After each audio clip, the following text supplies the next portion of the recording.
This channel does not promote any violent, harmful, or illegal activities. All content provided by this channel is meant for an educational purpose only. বিপর্যস্ত পাহাড়, বিপর্যস্ত উত্তরবঙ্গ, তার ছবি আপনাদের লাগাতার আমরা দেখাচ্ছি আর আপডেটও দিচ্ছি। উত্তরবঙ্গে দেখুন প্রবল দুর্যোগে জলের তোরে কিভাবে ভেঙে গেল হলং নদীর ব্রিজ। হলং নদীর ব্রিজ একের পর এক ব্রিজ ভেঙেছে আর এই মুহূর্তে হলং নদীর ব্রিজ যে ভেঙে যাচ্ছে, দেখুন জলের তোরে ভেসে যাচ্ছে এই ব্রিজ। আর সেই ছবি এই মুহূর্তে আপনারা দেখতে পাচ্ছেন। আর এখান থেকে আঁচ করা যাচ্ছে কি পরিস্থিতি উত্তরবঙ্গ জুড়ে। অভয়ারণ্যে আটকে রয়েছেন অনেক পর্যটক। জলের তোরে হলং নদীর যে ব্রিজ রয়েছে সেই ব্রিজ ভেসে যাচ্ছে, ভেঙে পড়েছে। সেই মুহূর্তের যে ছবি আপনারা দেখতে পাচ্ছেন সরাসরি।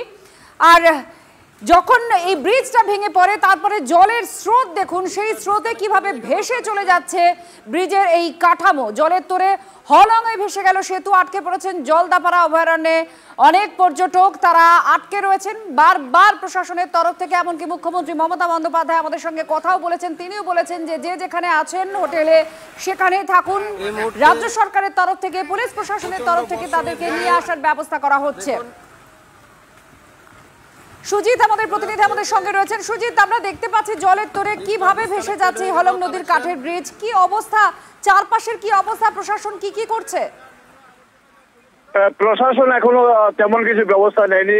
জলদাপাড়ার যে হলং সেতু রয়েছে সেটি ভেঙে গেছে ইতিমধ্যে।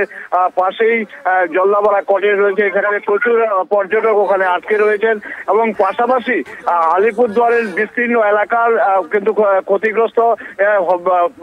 অনেক জায়গায় ইতিমধ্যে জল দাঁড়িয়ে গেছে। আমরা গেরগেন্ডা এলাকায় দেখেছি বেশ কিছু এলাকা প্লাবিত হয়েছে এবং পাশাপাশি তোরসায় লাল সংকেত জারি করায় কিন্তু অনেক জায়গায় ক্ষতি হওয়ার আশঙ্কা রয়েছে। প্রশাসন এখনো তেমন ভাবে বিভিন্ন এলাকায় যায়নি। ইতিমধ্যে আলিপুরদুয়ার জেলা পরিষদের সভাধিপতি হলং কাঠের সেতু এসে দেখে গেছেন, প্রাথমিকভাবে কোনো ব্যবস্থা নেননি বলে জানা গেছে। যাতায়াত বন্দোবস্ত আছে, বিকল্প কোনো যাতায়াতের রুট আছে? বিকল্প কোনো যাতায়াতের রুট এখনো তৈরি হয়নি। তার কারণ হচ্ছে হলং যে সেতু রয়েছে সেটি ভেঙে যাওয়ার ফলে ওপাকে কটেজ থেকে শুরু করে বেশ কিছু অফিস রয়েছে, AWLW জাতীয় উদ্যানের অফিস রয়েছে, সেই অফিসে টোটাল যোগাযোগ বিচ্ছিন্ন হয়ে পড়েছে। এখনো কোনো বিকল্প যোগাযোগের ব্যবস্থা তৈরি হয়নি, ফলে একটা দ্বীপের মধ্যে অবস্থান করছে AWLW বা জাতীয় উদ্যানের অফিস এবং বেশ কয়েকটি কটেজ। উদ্ধারকারী দল পৌঁছেছে? এখনো উদ্ধারকারী দল পৌঁছেনি এবং আমরা বিডিওর সঙ্গে কথা বলার চেষ্টা করছিলাম, কিন্তু বিডিও তাকে পাওয়া যায়নি। এবং স্বাভাবিকভাবে ওই এলাকায় যা পর্যটকরা রয়েছেন এবং সাধারণ মানুষ রয়েছেন তাদের উদ্ধারের ব্যাপারে এখনো কেউ নামেনি এবং উদ্ধার কাজ এখনো শুরু হয়নি।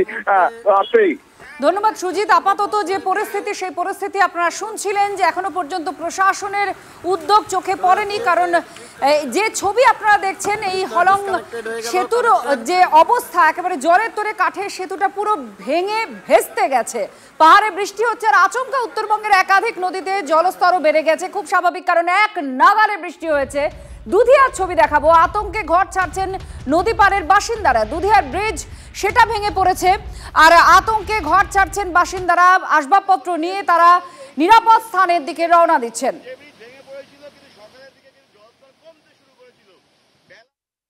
পাহাড়ের নদীগুলো ফের ফুসতে শুরু করেছে।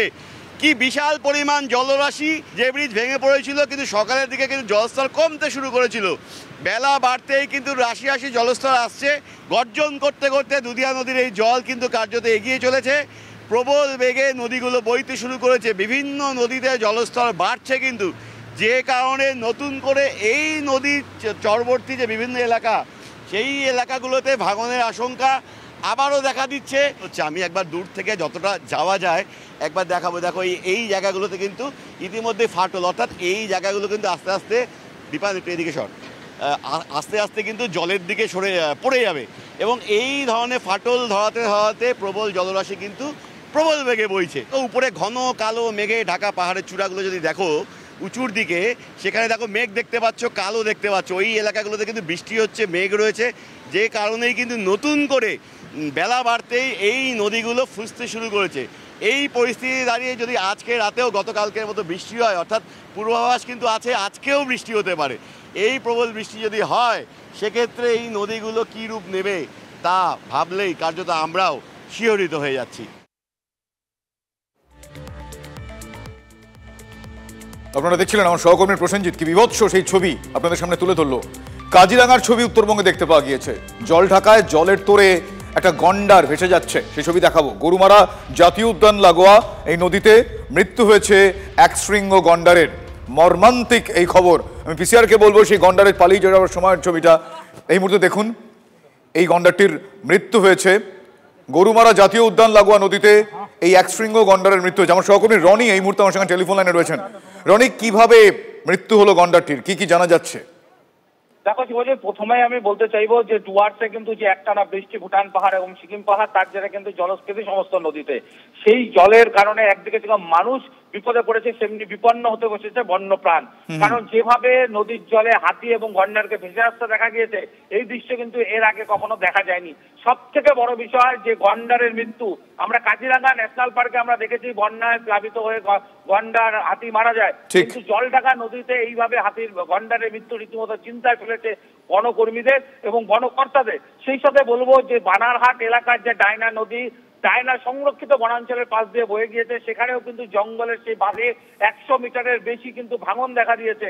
আর যদি নতুন করে বৃষ্টি ভুটান পাহাড়ে হয় তবে ডায়না জঙ্গল প্লাবিত হবে এবং বহু বন্যপ্রাণীর মৃত্যু হতে পারে এমন আশঙ্কা তৈরি হয়েছে। স্বাভাবিকভাবে সব মিলিয়ে কিন্তু এখন বিপন্ন বন্যপ্রাণ এক কথায় বলা যায়। একদমই বিপন্ন বন্যপ্রাণ। আমি তোমাকে একটু থামালাম তার কারণ এই মুহূর্তে দর্শকদের বলি যে দুটো পরপর ছবি আপনারা দেখছেন।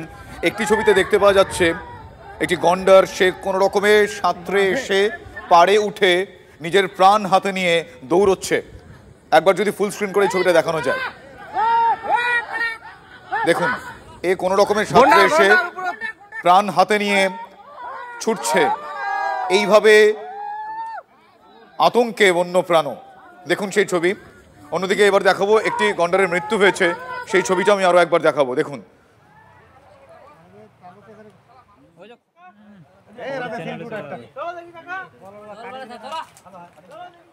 এইভাবে বন্য প্রাণীরা তারা বিপর্যয়ের পরিস্থিতিতে তারাও বিপর্যস্ত। গন্ডারের ছবিটা আরো একবার দেখাচ্ছি। হাতিদেরও দেখা গিয়েছে তারা প্রাণ হাতে রেখে দৌড়চ্ছে। উত্তরের ভয়ঙ্কর দুর্যোগে বন্যপ্রাণ বিপন্ন। জলঢাকা নদীতে জলের তোরে গন্ডার ভেসে যাওয়ার ছবি আপনাদের দেখিয়েছি। গরুমারা জাতীয় উদ্যান লাগোয়া নদীতে এক শৃঙ্গ গন্ডারের মৃত্যু হয়েছে, সেই ছবি দেখিয়েছি। জলঢাকা নদী পেরোতে গিয়ে হাতির দল আটকে পড়েছে, সেই ছবি দেখুন। জলঢাকা নদী পেরোতে গিয়ে হাতির দল তারা আটকে পড়েছে। এভাবে বিপন্ন বন্যপ্রাণ, প্রাকৃতিক দুর্যোগে বন্যপ্রাণ বিপন্ন। আমার সহকর্মী রনি এই মুহূর্তে আমার সঙ্গে টেলিফোন লাইনে রয়েছে।